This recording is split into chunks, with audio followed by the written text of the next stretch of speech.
This segment of this channel is called Adulting in the Philippines, and here in the show we talk about topics relating to adulting in the Filipino context. Hope you enjoy the show.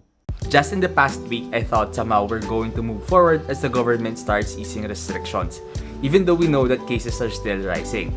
They announced that they're going to open gyms, computer shops, and other close contact businesses. Pagbabalik operasyon ng testing and tutorial centers, review centers, gyms, fitness centers, sports facilities, internet cafes, personal grooming and aesthetic services, pet grooming at drive-in cinemas sa mga lugar na sakop ng general community quarantine basta't hanggang 30% lamang ang kanilang operational capacity. But during the weekends, there's a sudden announcement that we're going back to MECQ, which will result to tighter restrictions again.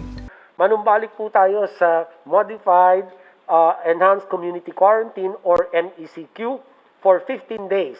Mula po bukas, August 3 hanggang August 18. During the long weekends last week, since holiday naman yung Friday, I was hanging out with friends sa loob ng car and akala ko talaga we're going to progress na kahit things are getting out of control. It's actually worrying, but what other choice do we have, diba? At the same time, I was seeing posts on social media that some established businesses are starting to close out. And it means more people are going to lose their jobs. And since nag-revert back tayo to MECQ just this week, so meaning yung movements will be stricter again and it will result to more businesses to close out permanently. We are on a lose-lose situation right now. So the options that we have are either ease down natin yung restrictions so that business can run, so that people can keep their jobs, but the health system will collapse. Or kaya naman we impose stricter quarantine measures, business will close out, more people will lose more jobs, but the health system will survive. Andun na tayo sa point where our options are severely limited due to the lack of preparation to solve this problem ahead. I clearly remember yung interview that I watched 5 months ago. And finally, on your lockdown, I just want to add that make sure you use that lockdown time to test.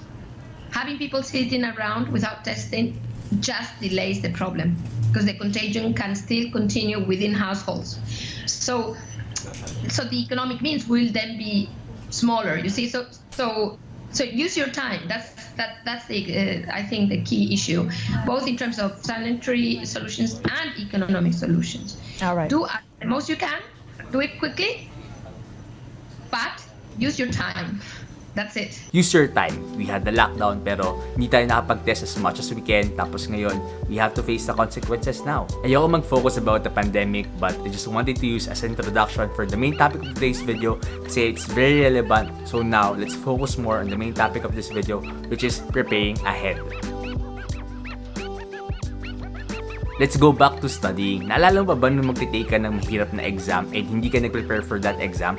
Malamang sa malamang pag nakuha mo yung results ng exam mo, lalagpak yung score mo unless dumiskarte ka, nangopya ka, or kaya naman may ginawa kang kung ano mang focus dun sa exam mo. Here's the thing, in real life you couldn't cheat. And looking back, doon mo lang ma-realize na there are some things in school that prepares you for adulthood.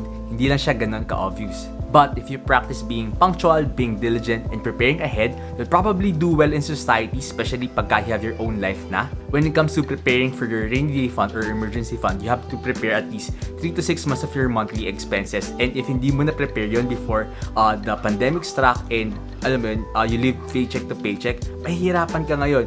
And especially pagka nawala yung ability mo to generate your own income. Last weekend, I was in a Zoom meeting, Zoom call, tapos yung kausap ko, nakwento niya sa akin that he was involved in a vehicular accident. So, bumangga siya sa poste ng kuryente, so that's a utility property, and pagka ganun yung nangyari, you have to pay for it. And yung kwento niya sa akin, yung solution na ginagawa niya ngayon is to generate a new source of income, which is good. Tama naman yun.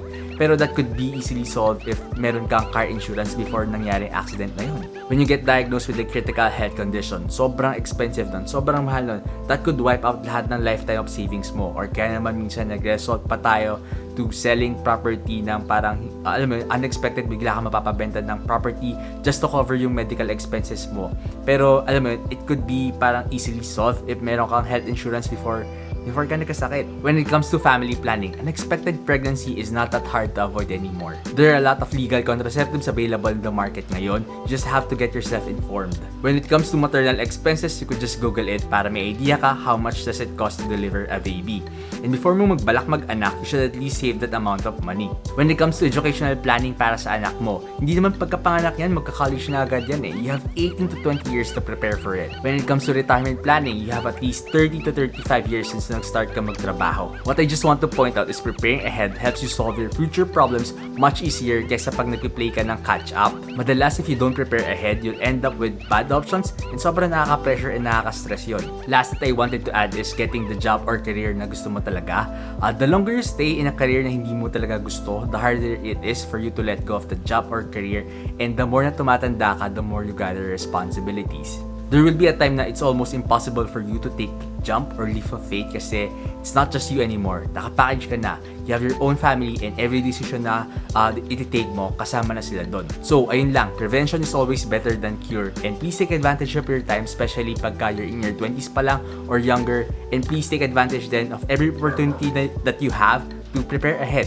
That's it for this video. Before I end this video, I just want to vent out yung frustrations ko. Pero if you're not interested, just please leave a like and see you in the next video. Consider yourself warned. For the others that chooses to stay, if you're part of the area na nagbalik sa MECQ, how are you coping up with this? It's not actually plan of the government to revert back sa MECQ, pero parang nawala na lang sila ng better options to take. Parang hindi pa rin nila alam yung plano nila how to parang test and track yung mga may sakit, yung mga nakahalubilo ng mga nag-positive. It's like getting back together with your ex pero hindi nyo alam yung dahilan kung bakit kayo nag-aaway that causes you to break up and it becomes a cycle. Eventually, we're going to open up the economy again and I hope this time be able to somehow figure it out. I don't know.